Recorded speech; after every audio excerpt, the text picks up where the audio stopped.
Hey, dickheads, like a pink laser beam of truth beaming from all over the internet to your brain hole. Tonight, we are communicating with octopuses and Ray Naylor, the author of Mountain in the Sea and the Tusks of Extinction and the forthcoming Where the Axe is Buried. These are the books we're going to be talking about today.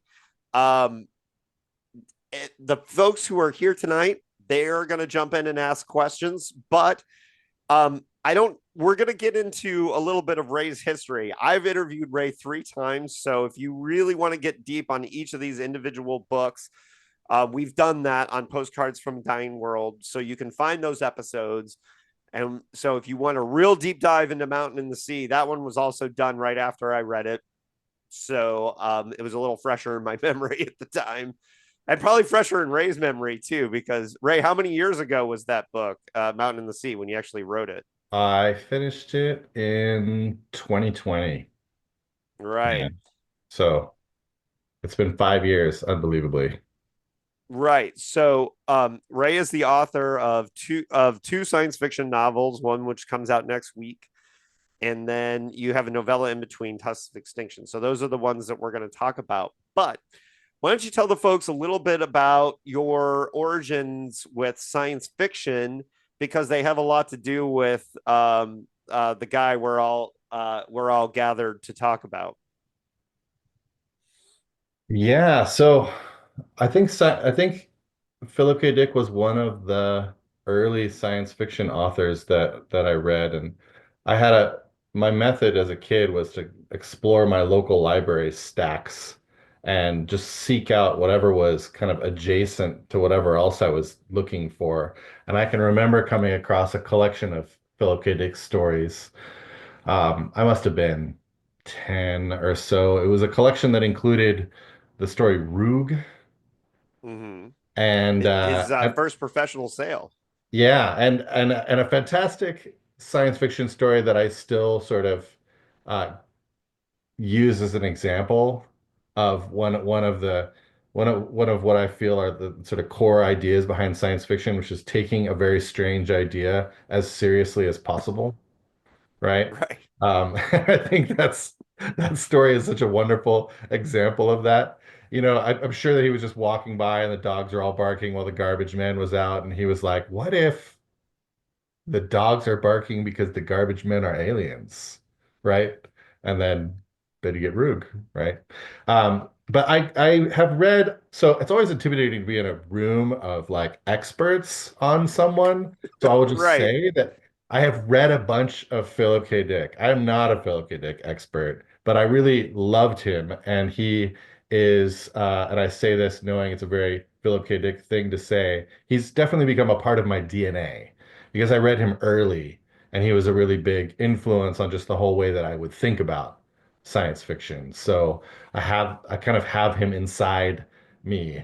I often don't clearly remember which books I've read and haven't, but he comes out in my writing, I think, quite a bit. Well, we don't expect you to have them as close to the surface of the DNA that we do. Some of the people in this chat have the disease in a very serious way. So be thankful you're not at our level on that. So, um, but he's also not the only science fiction author you're really influenced by. And we're going to get to Stanislaw Lem in a little bit, because I think anyone who reads your fiction can tell that uh, Lem is a or Leem. I don't know how it's exactly pronounced correctly. Um, is a huge influence, especially on Mountain in the Sea. But also, I detect a lot of Leem in Where the Axe is Buried. Mhm. But and we'll come back to him. But one of the reasons why I think he's a special author, or somebody or something that makes you very different um, in the science fiction lexicon right now, is that you have international experience that not every author has. So can you give folks a little bit of background about like how you got this international experience, because I think that's an interesting part of your story. Sure. So I grew up in California and I was K through 12 in California public schools, and then I went to the University of California, Santa Cruz. But I was actually born in Quebec, and so I also lived in Canada for a few years after university. But I was very restless in San Francisco, and decided to join the Peace Corps. And I was sent to Turkmenistan, which at that time was under the rule of Saparmurat Niyazov, who called himself Turkmenbashi, father of all Turkmen, and it was basically the North Korea of Central Asia. I think they were allowing Peace Corps volunteers only because there was a an official exchange rate for the dollar and a black market rate, and the difference between those two was something that they could make a lot of money on.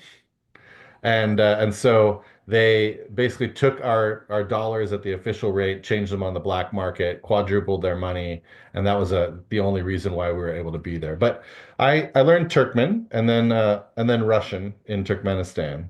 I did not actually have any real strong interest in that region before I became a Peace Corps volunteer. And I thought when I joined the Peace Corps that I was going to go to Africa. I kind of thought that was where most Peace Corps volunteers ended up, but I ended up in a very different place.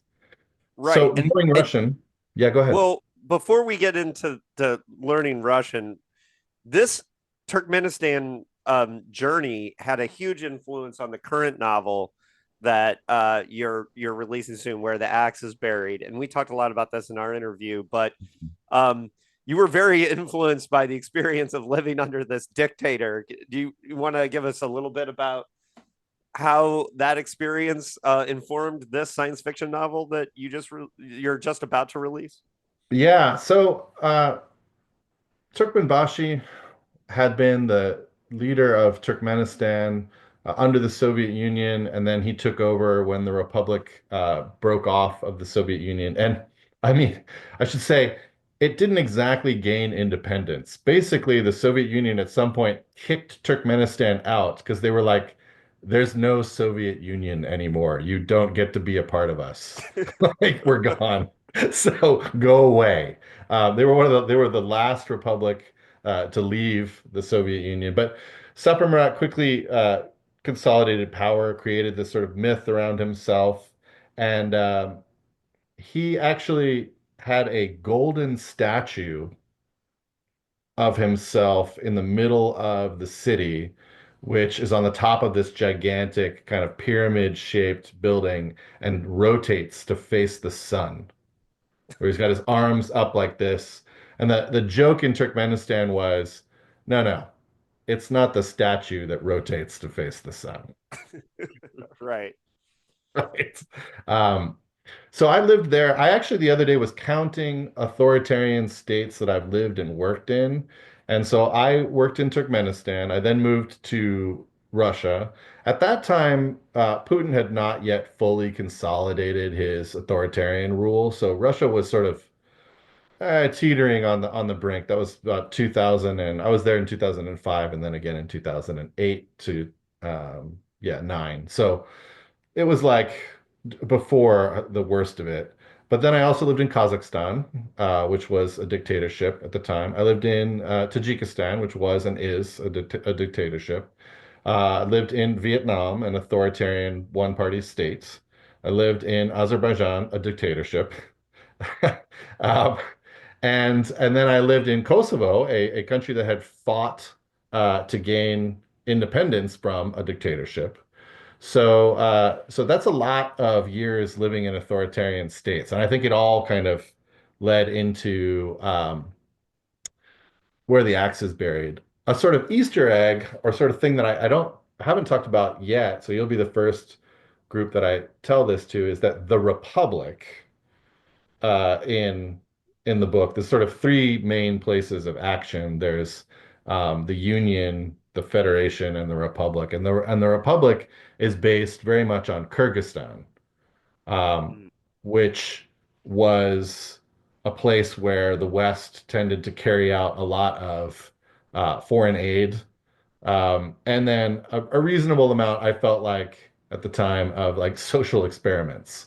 Basically, like we're going to have this program that pushes you to do this thing that we're not so sure we even agree with yet. But anyway, it's good for you. So we'll do it. So uh, Kyrgyzstan is sort of stands in for the Republic. And one of the revolutions really did happen because Russia jacked up the cost of energy so much that they caused people to overthrow the government.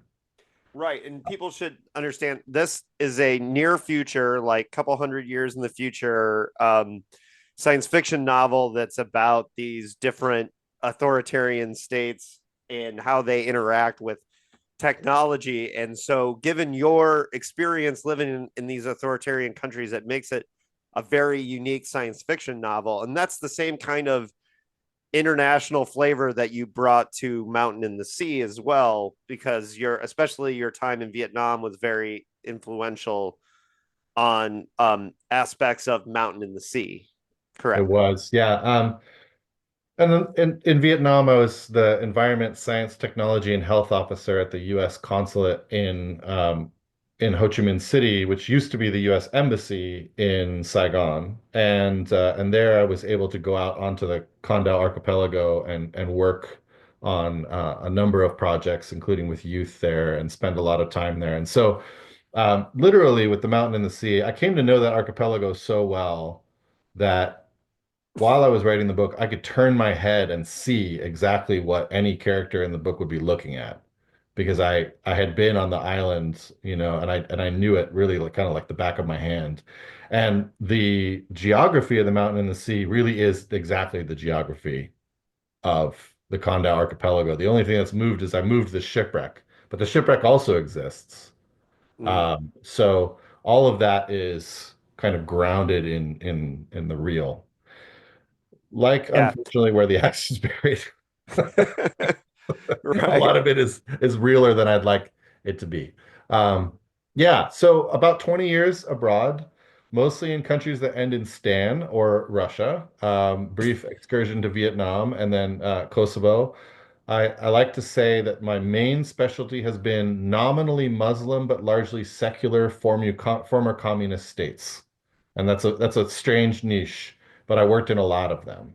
And then when I worked in Russia, I worked a lot in Tatarstan, um, which is one of the republics inside the Russian Federation. Well, right. And I'm wondering your experiences growing up on science fiction from a young age. How did that add to your ability to kind of question the reality that you were in when you were in these authoritarian states? I mean, like, I feel like you came to this very differently than a lot of other Peace Corps volunteers would have, just because, you were reading Philip K. Dick at 10 years old, right? Yeah, so one of the funny stories from Turkmenistan is I decided I was going to teach my students at the university Animal Farm. And so since they were living basically in this, authoritarian state, and so I got my friends and family to send me a bunch of copies of Animal Farm.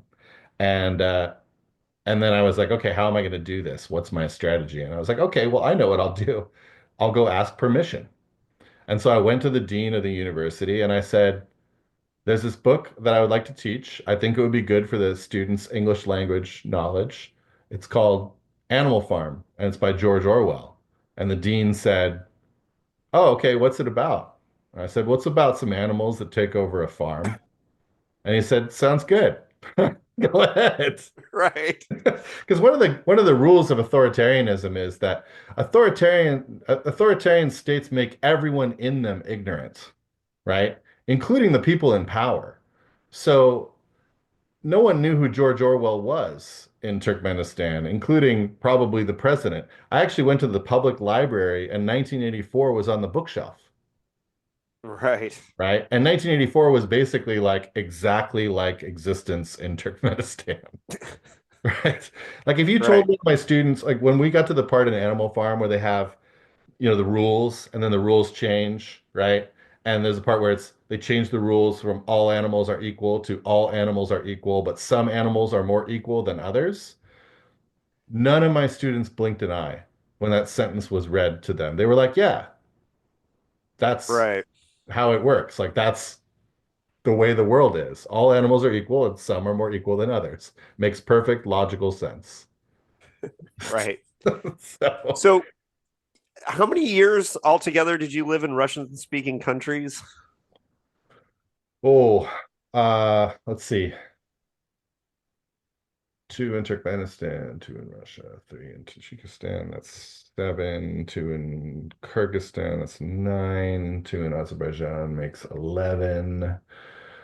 So, Uh, well more than a decade at least, right? yeah, I think like 12 years in Russian Okay. speaking countries, and then several years in non-Russian speaking countries, rounds up to about 20 years overseas. Yeah, like 12. Yeah. Okay. So, what I'm obviously getting at, and I want to talk I to know you're you never about, going to let me live this down. I know, but it's the greatest humble brag that was ever said on my podcast. Is I mentioned that I thought that Mountain in the Sea was influenced by Stanislaw Lem, because just I could tell from reading the book. And then you said to me, "Well, I prefer to read Lem in Russian because it's closer to the original intention in Polish." And I was like, "Wow, that is the best, most nerdiest humble brag I've ever heard in my life." I deeply And regret saying that.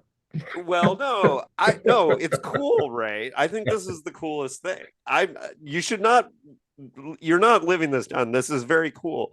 But what I always wanted, what I really wanted to know, and I didn't dig deep at that time, was what is the difference in reading Stanislaw Lem, and when did you first read Lem in English when you were growing up, or did you read him first in Russian? No, I read him first in Russian.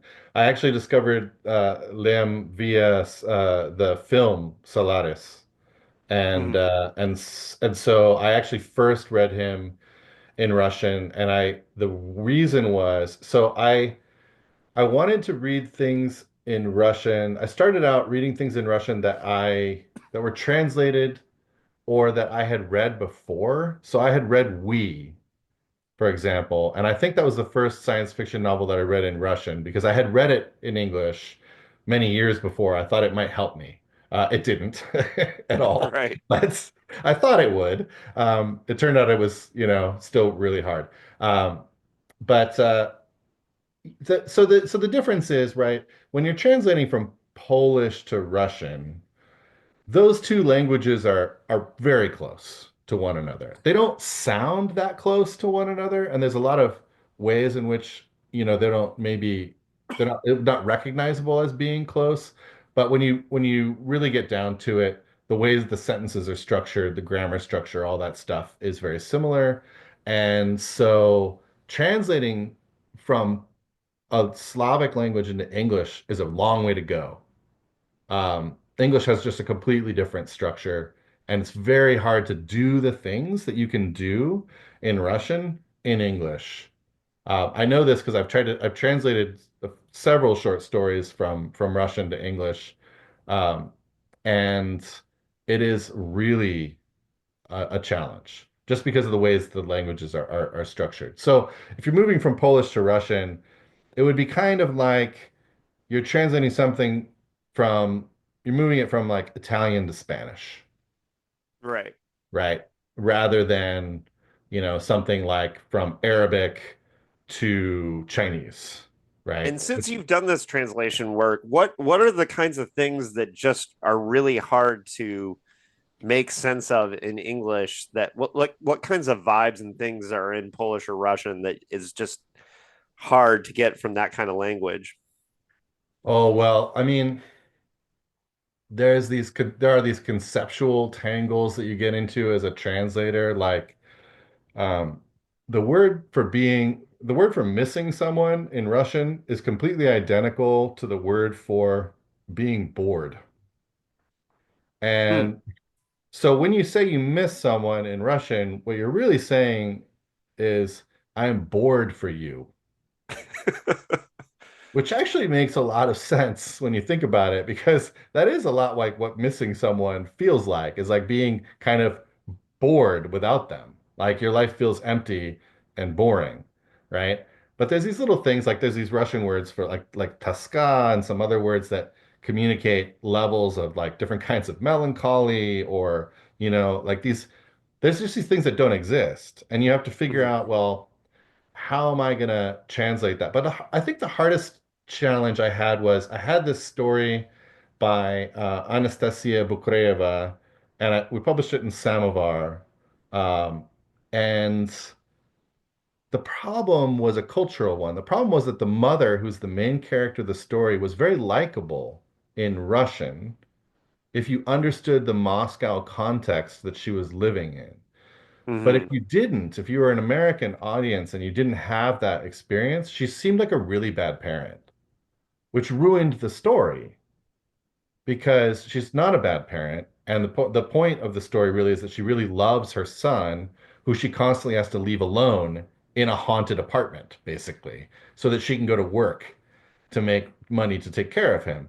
And it really seems like she's a neglectful, awful person for many other reasons and the way that she talks about him and things like that. She talks like a Russian mom talks about their kids, which is not the way an American mom talks about their kid, right? And so it was like, how do you, having lived in both contexts, I'm like, I understand that the readers are supposed to like this person.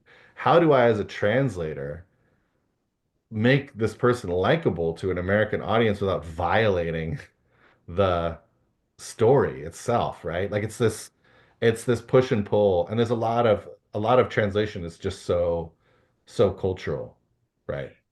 Lem and PKD are an interesting case because Yeah. obviously PKD did some not so cool things to Lem in real life, but they understood each other in a way and related to each other as science fiction authors. Their ideas worked together. Real quick, sorry, but could you elaborate on that? Because that was super vague. He did some not so good things to Lem. Yeah, yeah, it's a kind of deep thing, but there was there was some controversy over Lem was going to be gifted this membership to the Science Fiction Writers of America, basically because people wanted to support him living under like the Iron Curtain rule, and PKD objected to it and actually was one of the people that wrote letters saying unkind things about like Lem and like that he shouldn't be given this free membership. And it was kind of a shitty move on Phil was one of many writers who signed this letter. like Basically. actively advocated against him. I see. Okay, Yes. that's pretty clear. Thank you. He Yeah. thought Lem was like a agent of the Communist Party, or not even in existence, like just a figment of Communist Party manifested and Yeah, he everything. basically questioned Lem's like existence as a Yeah, human being yeah. at one point. Even though Lem had like He's an AI been artist. well, yeah, even though Lem had been very supportive of Phil, Yeah, right? And yeah. specifically Ubik, like he called one of the best novels of all time and all that. Yeah. So sorry to clarify that. No, that's an important point. We needed to know all that went down there. Yeah. Yep. So I kind of gave that as a given, and I'm sorry. I should No, have it's all good. explained Thank that. you. Yeah. Thank you, Jeff. But so Ray, what how do you think that Lem's Russian sensibility or like Slavic sensibilities made for science fiction that worked well with Phil's? Because I think that they always kind of were kind of simpatico with these kinds of weird science fiction that was coming out in that era. What's your opinion on that? Yeah, that's interesting. I find them to be very different in many ways from one another, but I think that what makes, I mean, I'm answering off the cuff here, of course, right? Sure. I think one of the things that really makes them different as science fiction writers, and that's not to put myself in the same category as them, but it's something that I feel like is different about me as well, is that neither one of them really, um, or I should say both of them had very different idea about what to do with science fiction than their Sure. peers, right? Like what Liam was trying to do with science fiction and what Philip K. Dick was trying to do with science fiction, those were very different takes on what science fiction could and should be than most of the people, I'd say, around them. Um, and so I feel like because of that, they're both kind of weirdly, they they they they hold weird position within the genre for me. Like they're unlike reading other people, right? Their interests are their own interests, and then they're pushing their interests into science fiction, right? And what comes out is very unique because it's kind of like, you know, all these weird interests that Lim or Philip K. Dick have pushed through like a mold, right? That changes both those interests and the mold, if that makes sense. Like, so you get things that you just couldn't get anywhere, anywhere else. And Philip K. Dick, I think, is interesting because I've read a few of his mainstream novels, um, and I feel like they're always missing the thing, that makes Right. him who he is, and that thing is really shoving his weirdness through the genre, right? Like Right. because if he's not trying to do that, he's a very different writer. He's not a bad writer, actually. I think the one mainstream book that I finished by him was good, but it didn't feel like him, Which right? one do you remember? I don't remember. Yeah. It's like Suburbia and a bad marriage. I mean, is that all of them? I think. That's all of them. That's literally all of them. That's So probably Crap Artist, though. Yeah, that's probably Confessions it's of a. probably Crap Artist or Puttering About in a Small Land. I think it's puttering I think because it's puttering about in yeah, a small land. Confessions Yeah. isn't suburbia, it's farmland. Yeah. That's true. That's true. Yeah. It sounded like Puttering. So Nikita's got a question, and then I want to get into Mountain in the Sea. Hey, thanks for putting me on here. Turn my camera on here. Um, Really fascinating discussion. I really appreciate Ray your insight onto Lem, and I teach a Soviet science fiction course Oh, nice. at USC. I just started doing this. I'm a postdoc. So we read some Lem, we read Solaris, and I torture Uh-huh. the students with Tarkovsky, but they Uh-huh. actually like it. They I was Uh-huh. surprised, the attention span Right. get into it. And so obviously we read stuff in English translation. So I appreciated what you said about the difficulties of the poetics, right? Of the wordplay that science fiction tends to Yeah. highlight more than like literary fiction. There's a lot of Hmm. meaning encrypted in words like Toska, obviously, Right. Slavic root that would be shared across, Polish, Western Slavic, Hmm. and Eastern Slavic Russian. So my background is Russian. Oh, nice. I'm a heritage speaker. I was like a little kid when I moved. I was I young. suspected from your name. Yeah. Yeah, Nice. yeah. So it's interesting. It's interesting. And I'm constantly trying to pitch them different ideas, theoretical ideas of what science fiction is. And Mhm. I really liked what David said earlier about taking a crazy idea and then taking it super seriously. This is something. Oh no, Ray said that, not me. Oh, Ray. Okay, okay. I'm sorry. Yeah, Ray. Right. Uh, Really golden kind of formulation. And so my question, I suppose, maybe two questions. Uh, what would you recommend any essays by Lem on science fiction, like off the top of your head, if you can think of anything like that? And then the second question, w- my class is a little too focused on like Russophone science fiction, Hmm. aside from Lem. Hmm. Is there any kind of uh Turkic speaking science fiction that you know that would be available in translation that I could share, to diversify things? So yeah, those two. Great question. Thank you. Yeah. Liam has a book. I don't know if it's available in English. He has a book of aphorisms. Mm. that are really good, and a lot of the aphorisms are about science fiction. You can get it in Russian for sure, and then I don't know if you're teaching the class in translation, but you might be able to translate some of those aphorisms, and they're really good. I also think some of Liam's best work are the novels that he didn't write, Mm. the ones that he wrote reviews of. Mm. He's got this whole series of like these novels that he reviewed that don't exist. And I think those are really interesting kind of commentaries on science fiction in Awesome. some sense. No, that's Um, great. I Thank you. Some of don't, that made it into the Futurological Congress, right? In yes, translation. yeah, Yeah, but I there's read more. that. It's very good.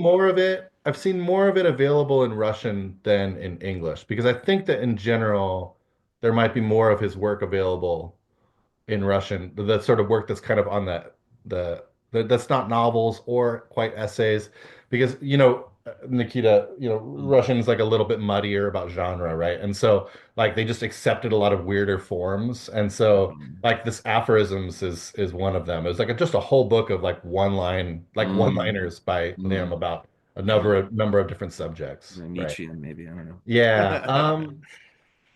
As far as who from the republics or otherwise is in translation? That's a Mm. really good question. I can tell you that when I went to the Balkans, for example, I I tried to find I wanted to put together a collection of short stories that was like imagining where the Balkans would be in 100 years. Mm. And I thought that would be a really interesting project. And I was unable to locate a single author, a single writer of science fiction Mm. in That's the surprising. Balkans anymore, through my networks. Although I knew that a few existed, it's not a big genre, and of course the market is kind of gone there. Trying to think of who in the republics. I know that, the Armenians made a few amazing science fiction or like sort of psychedelic pseudo sci-fi Hmm. films. Like a Um, Parajanov, someone like this, or something. yes, Yeah, yeah, yeah. yeah. And in the Turkic world, I'm just not much of an expert on the Turkic Mm. authors. I don't read fluently in the Turkic languages, like well enough to read novels in them. Um, Mm. and enjoy it.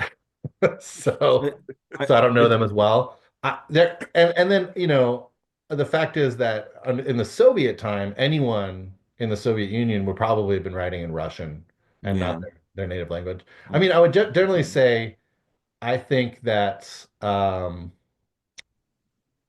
what is his name? I'm just blanking on what his name is. He wrote um, Golgotha and oi. hmm. Um, Кто это? Не знаю. I, I can maybe follow up with you on some of that. That'd If be you want great. to That ask me would, via email, I'll hunt down a yeah, few things I'll for shoot you. you But one, definitely. a lot of people kind of toyed with some of the elements of science fiction, but weren't Hmm. science fiction writers. Of course, Mm. there's like the Strugatsky brothers and there's all that stuff, but there were other people who were kind of writing on the edge of that, right? And Hmm. then I do think some of the modern science fiction writers in Russia are brilliant too, Mm. Mm. and Mm. and You know, worth. I use the collection, the Red Star Tales that Uh-huh. Gil turned me on to actually, and it has a couple stories in the post-war after uh, science fiction was banned for several decades under Hmm. Stalin, and Hmm. uh, there's a writer Kazantsev who has this short story that's set in Kazakhstan, Nuri Desht Observatory, about some kind of magnetic anomaly with Hmm. radium and radiation that's included in Hmm. that story. So that's like one of the things that I use. But thank you for the leads that you mentioned. Otherwise, and I'll shoot you an email. That's Yeah, if you ever want to read a nonfiction book that reads like science fiction, there's a guy named Marat Akchurin. He's a Tatar who wrote a book called Red Odyssey, in which uh-huh. he takes a road trip trying to visit every republic in the Soviet Union, but at the moment when the Soviet Union begins to collapse and he doesn't know this is going to happen while he's driving across it. It is amazing. That sounds So great. surreal. I have to look Like, this up. it really reads like this, like a science fiction novel. It sounds like Pelevin. Yeah, it's really something. Keith, Anyway, did you- thanks so much. Yeah. Sure. Thank you. Thank Keith, did you want to ask that question you had in the chat? Oh, Oh, sure. Keith, hi.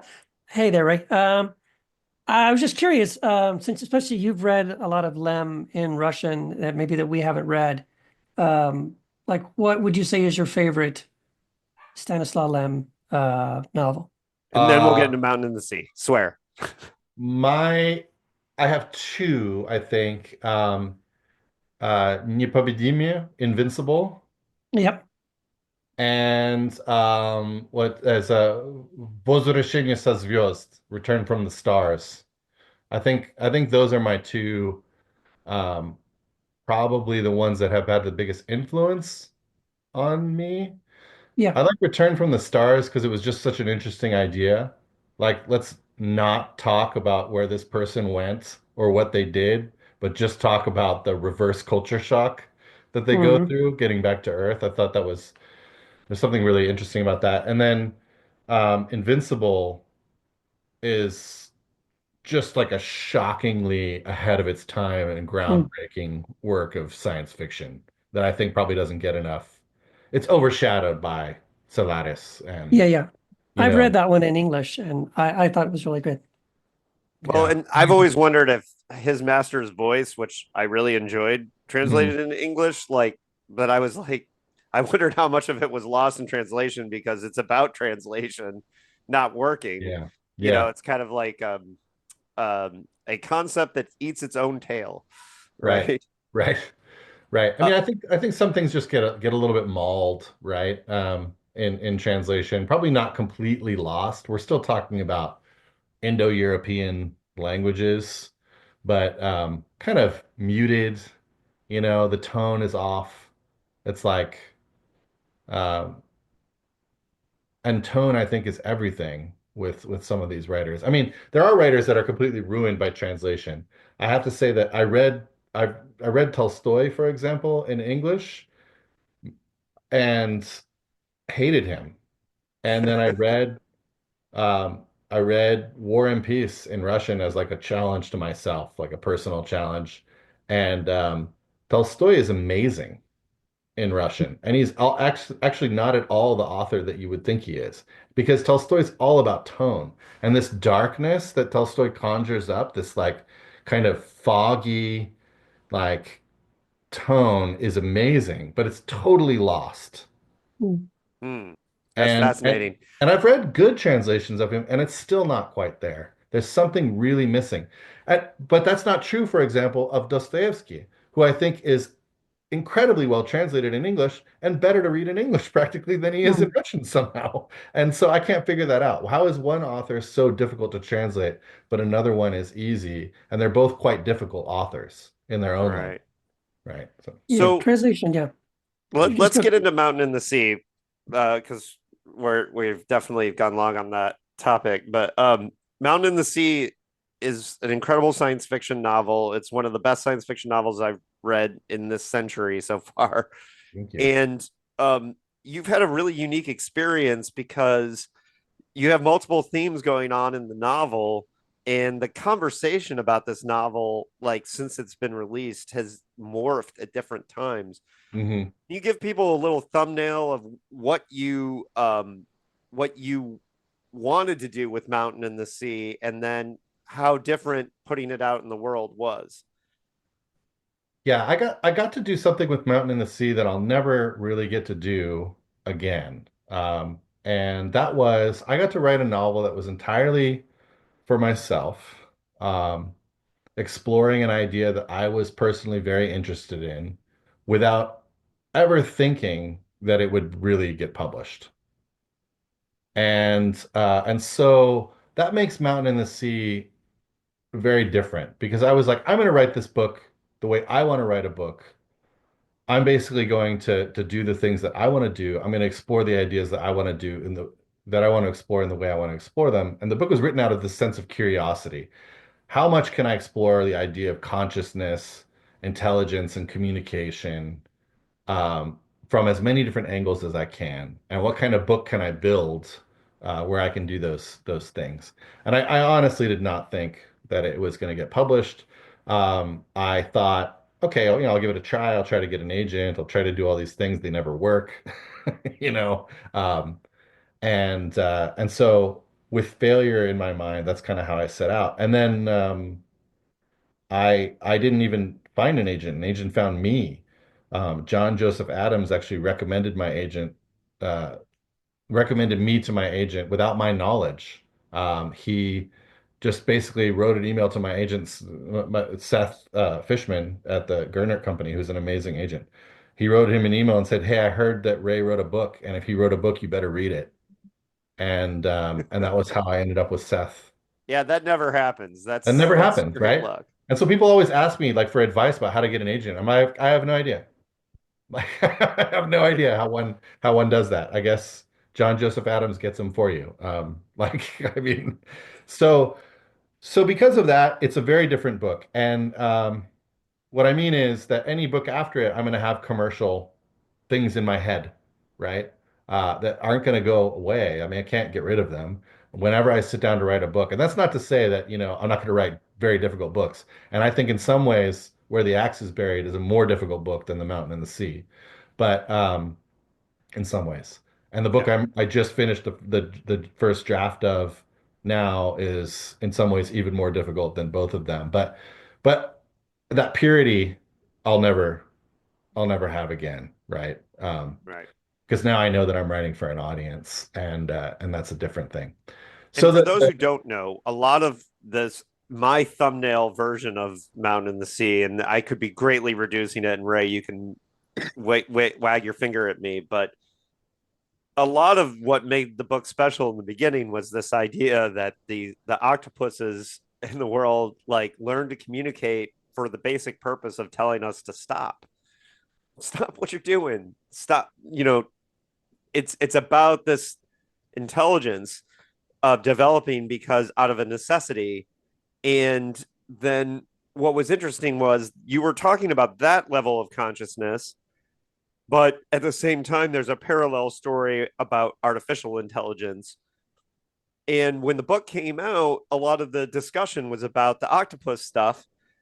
And then eventually, now everyone wants to talk about the AI stuff. And that yeah. changed from when you released it to now. Yeah, so when I released it, of course, all the reviews were about the book being a book about the octopus. And by January of 2023, it came out in October of 2022, right? And so I think around maybe late December of 2022 or early January 2023, a review came out in the New Scientist that was like a 4 or 5 page review, very positive, um, and didn't mention the octopus once.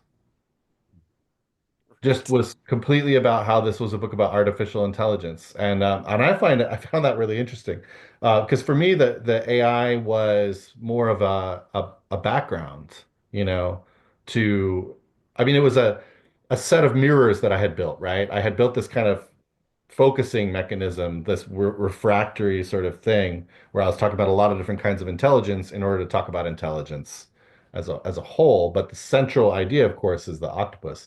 And yeah, It's about the parallel intelligences, yeah, the yeah. So the discourse changed, artificial right? versus the Yeah. natural.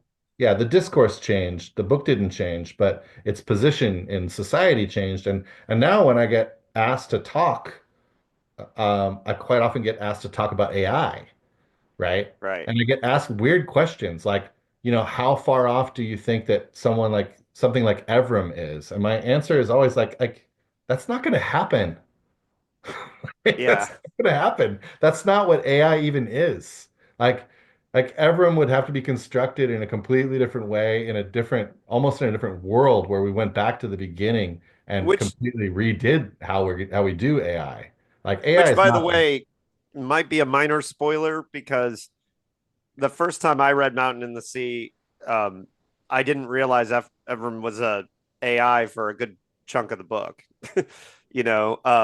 And that may have just been me not following part of it, or like I think some people might have discovered that earlier in the book because it's you don't hide it by any means, right? It's just a thing that certain people will get that revelation at different times. All right. I do want to make sure people feel free to ask questions because we have several people that have read the book, and I don't want to manipulate all of Ray's time. Nick or Tom or Keith, people who've read the book, if you guys have questions about that, and then we'll come back to where the axe is buried. Nick. Hi, Ray.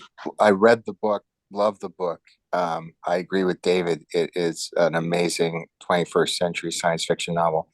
Reading it, there's so many, and maybe you and David talked about this in another chat that you had. Like, I'd be curious what your literary influences are, because I imagine science fiction writers are some of them, but it seems that there are probably others too, but I could be wrong. And my other thought or question is, what made you decide to write this as a science fiction novel rather, because there's so much text and subtext and context in it, right? All the places you've been, all the cultures. I just, maybe it's because that's the genre that you feel most attracted to, but I'm just kind of interested in your thought process about it. But again, loved your book. Thank you. I appreciate that. I've never felt really like limited at all to science fiction, and I started out writing in crime and noir sort of fiction. I published in Ellery Queen a few times back when I was in my 20s. And I think, when I think about writers that I really admire, it's like Patricia Highsmith, Dashiell Hammett, Raymond Chandler, Dorothy B. Hughes, right? Some of them, I think for pure writing, like quality of the sentence on the page, quality of characterization, those kinds of things. I think American, especially crime writing of the 40s and the 50s and the 60s has to be some of the peak in just like pure writerly power, right? Like just the quality of those books is so high. And every time I reread them, I'm like, wow. Like, wow. I mean, when you really like look at the Maltese Falcon is a great example, right? When you just look at the quality of the sentences in that book, they're Gil teaches the amazing. Maltese Falcons, so that's why he's They're amazing. So those are so those for me are probably some of my influences, the strongest influences. And I think that film is a huge influence on me as well. I'm a very visual writer. I always see what I'm writing, and I see it, I think, in a similar way to the way camera sees the action, because I really grew up watching movies, a lot of movies, and I'm I'm really I'm often more drawn to the film versions of things even sometimes than the books. I'm not one of these people that always thinks the book is better than the film. Um, but yeah, uh, I try to really cast a wide net because I think it's my job as a writer to bring things in to the genre, not to read inside the genre, right? But to really read outside the genre and pull influences in from outside. I think that's what enriches science fiction is when we as writers are reaching beyond its edges and trying to pull things in. And I really want to be unlike anyone else in the science fiction genre because I think that's just showing respect for the reader. I want readers to have a really great variety of books to read. And I don't want to be like other people because I think the more of us that are very different from one another, the better, right? We all have these different perspectives. Mine is a very different perspective just because I spent so much time outside of the US as a stranger and an alien and an other, right? And an outsider.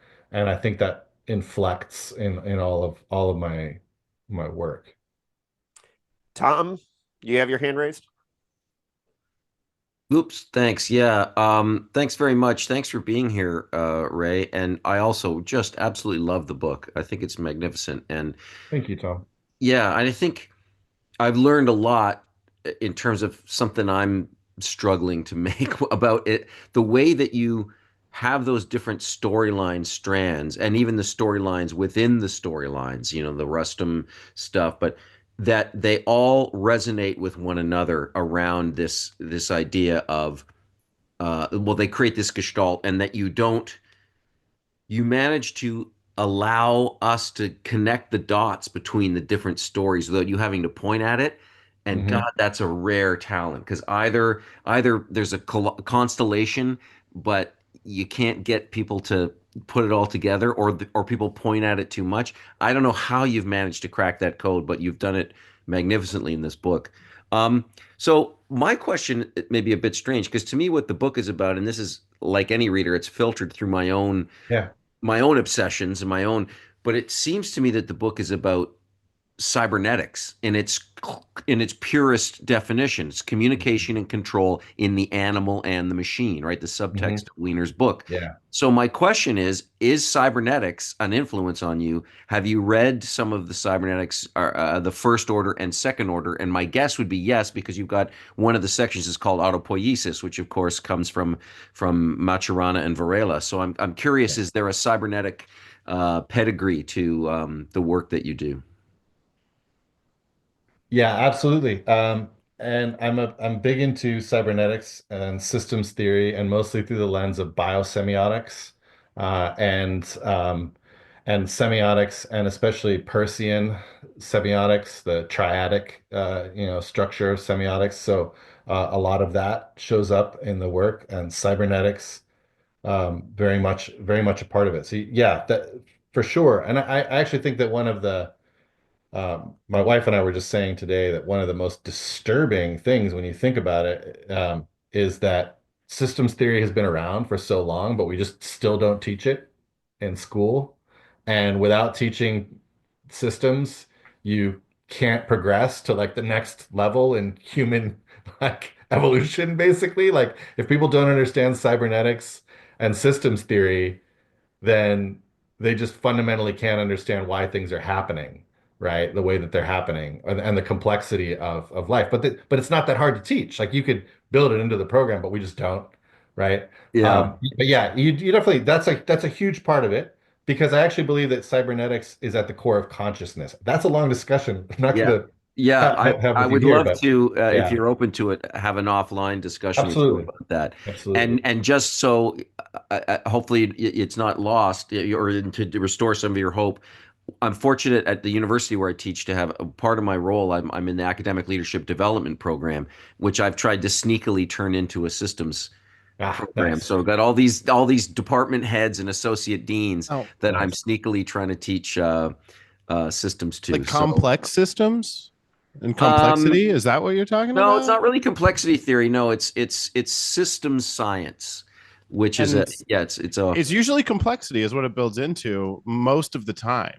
Um, but I would uh, say the complexity field is still an adjacent field to system science proper, but they are related but different fields. Hey, I we got to get Ray out of here because Yeah, yeah, he's yeah, on the yeah. I East just want to Coast. recommend, Ray, if you don't know, it's Cyber Semiotics by Soren Breer. I don't know if Yeah, you I know. love it. I read Okay, it. okay, I've read it like 3 times. It's okay. amazing. Yeah. Well, Awesome. hey, and Thank Ray's you. more than welcome to hang around if he does not want to go to sleep. But let's Yeah, talk thank about you. where the axe is buried really quickly, and if people have last questions, you can try to fit them in. But can you give people the pitch for where the axe is buried? Because this comes out next week, April 1st, correct? Yes. Yeah. Yeah. And I read it. It's fantastic. It's very different from Mountain in the Sea. Um, it's very much a story about politics. So you want to, but people might mistake what politics you're commenting on, right? Uh, yeah, it's actually not. So the U.S. I think is only mentioned one time in the book.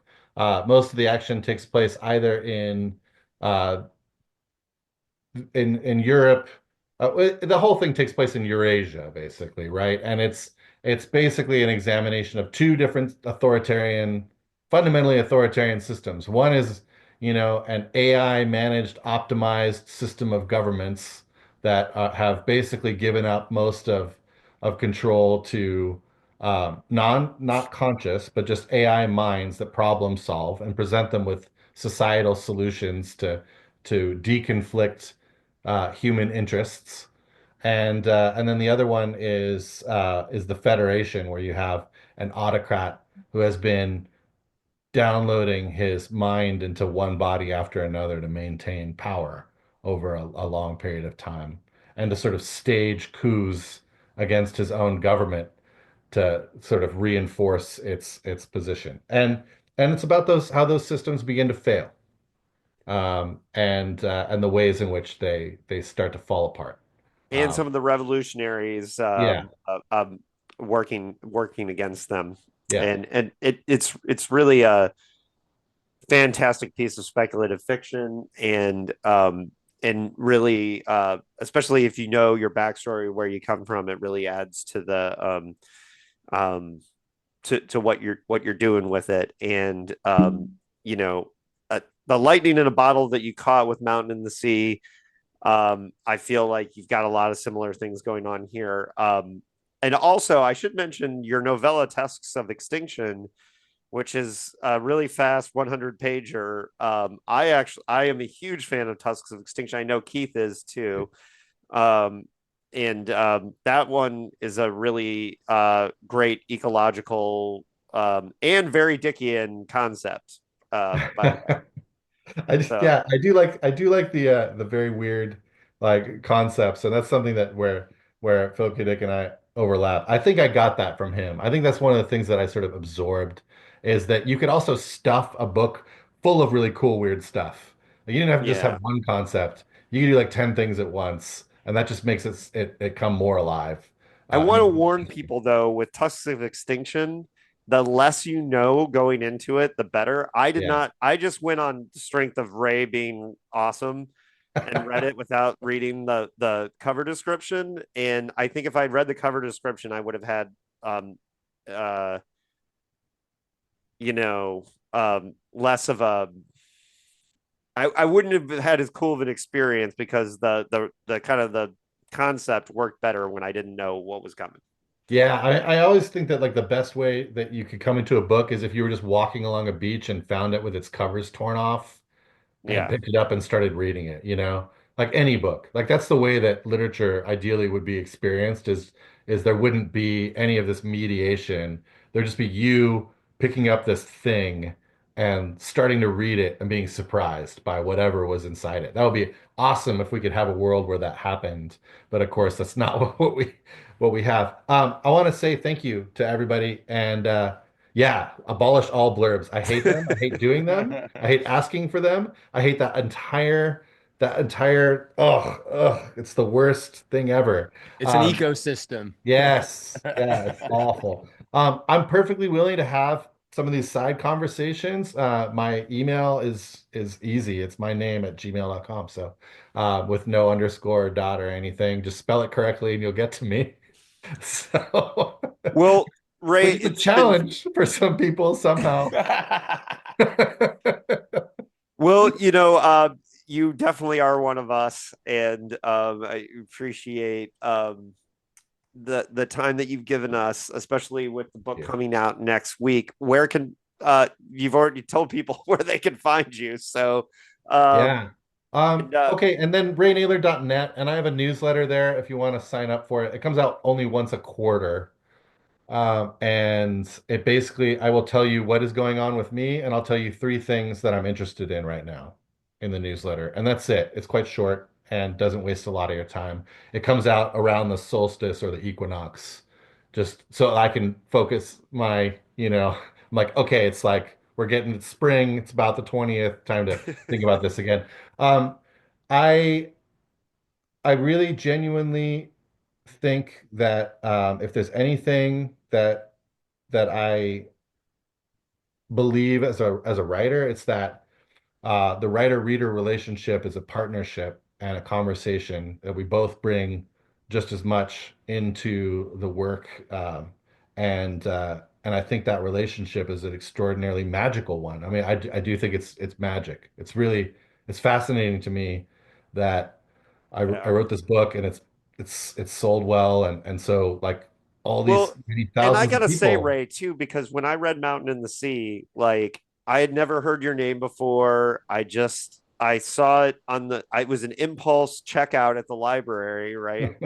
And it was a little bit before a lot of the, you know, craziness went on with it, but Right. I immediately knew. I was like, oh, this guy is the shit.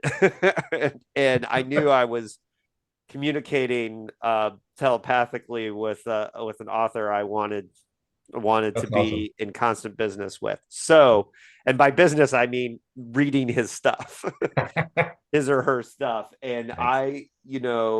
or their stuff.